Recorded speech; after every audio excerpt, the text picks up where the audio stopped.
Well, take a look at this footage of lightning out near Hondo. This was taken Thursday night. And this video is out of Carrizo Springs. Looks like a downpour to me. Heavy rain, even some small hail, and lots.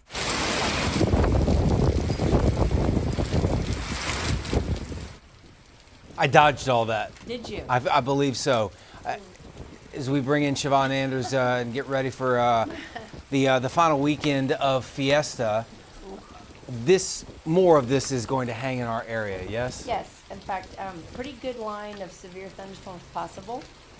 Chances for some heavy rain, hail, high winds, definitely going to be in the forecast for this afternoon and this evening. So definitely got to make some alternate plans. If you're going to be outdoors, you have to be keeping our news weather app with you because could get a little messy around here. We're waiting for it to be possibly some heavy rain. So we need the rain, but we don't like the severe. Well, never. And that rain rock's getting worked over down on and off and on and off. And everybody at Nyosa last night, I'm sure, was watching the skies as they started lighting up.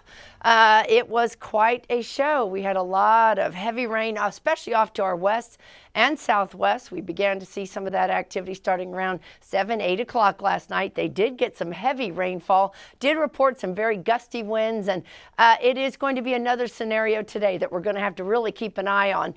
Right now, no rain to report in San Antonio. We're kind of clear right now across our 4 zones. It has kind of calmed down overnight, so this morning's commute should be pretty good. We are looking at, though, some heavier cloud cover. The showers, possibly a few pop-up showers, but the severe storms are expected later this afternoon going into this evening. Again, could see some hail, high winds, and some very heavy rain.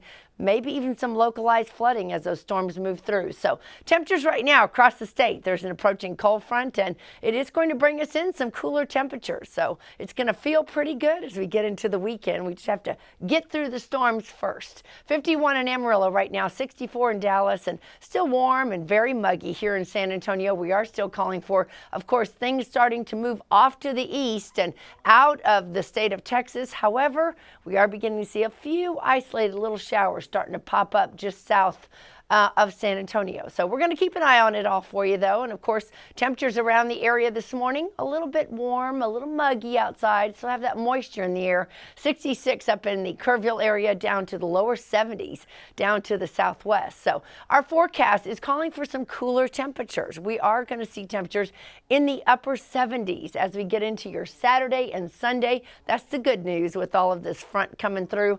And then it starts warming back up again. We do have, though, more rain coming into the forecast for next week. So as we go through today, here's what we're expecting. As you can see, by noon, 1 o'clock, we begin to see the heating of the day starting to take place, starts firing up that chance for some showers, possible heavy thunderstorms. Then as we get to the afternoon hours, getting closer to 5, 6 o'clock, another round of some severe weather is expected. Possibly could see some more storms out to the west. And then as we go into the evening, 8, 9 o'clock, here comes that frontal boundary, and ahead of it, of course, that's what we're seeing. We're going to see that chance, possibility of some hail, high winds, and some very heavy rainfall. So this is what it looks like right now. You can see we are going to possibility of maybe 1 to 2 inches of scattered hail possible across the area, and some high winds, some gusts maybe at 50, 60 miles an hour. So as you can see, as we look at the moderate to enhanced view here, you can see San Antonio now has moved into the enhanced area. So we are going to be watching it very closely for you as we go, of course, over the next 24 hours. So here's our 7-day rain event. This is what we're expecting, possibly 2 to 4 inches, and out to the west about 1 to 2 inches. So we need the rain. The drought is definitely causing us some major issues. So hopefully we can keep the rain coming in, but not too much in the way of storms. Tonight, well, get ready. Keep those umbrellas handy. Like I said, keep our News 4 weather app with you on your phone. We'll keep you updated. And of course, we'll show you radar as we continue to go through the evening. In the meantime, enjoy the weekend. It's going to be nice, but then the rain returns as we get into next week. We'll be right back.